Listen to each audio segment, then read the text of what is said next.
అందుకే లోకంలో అందరికి కావాల్సింది ఫిజికల్ ఫిట్నెస్ కంటే ముందు ఎమోషనల్ ఫిట్నెస్, ఇంటెలెక్చువల్ ఫిట్నెస్.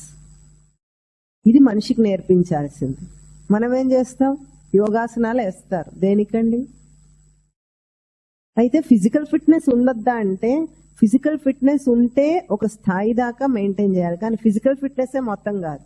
ఎంత బలశాలి అయినా, ఇక్కడ అర్జునుడు బలశాలే కదా, వీరుడు ధీరుడు అన్ని అయినప్పటికీ ఎమోషనల్ గా అతను అంటే ఒక మానసిక దుర్బలత్వం పొందితే ఇదంతా పనికి రాకుండా అయిపోయింది. అదే ఒక ఎమోషనల్ లెవెల్లో ఫిట్ గా ఉండే, ఇంటెలెక్చువల్ లెవెల్లో ఫిట్ గా ఉన్న మనిషి అయితే క్యాన్సర్ ని కూడా జయించగలడు. క్యాన్సర్ ని కూడా జయించిన కొన్ని కేసెస్ లో వాళ్ళు చెప్పింది ఒకటే, ఏమిటంటే దాన్ని జయించాలి, జయించగలనన్న విశ్వాసం, ఆత్మవిశ్వాసం మనిషికి ఉంటే భౌతికంగా వచ్చిన దాన్ని కూడా జయించగలడు.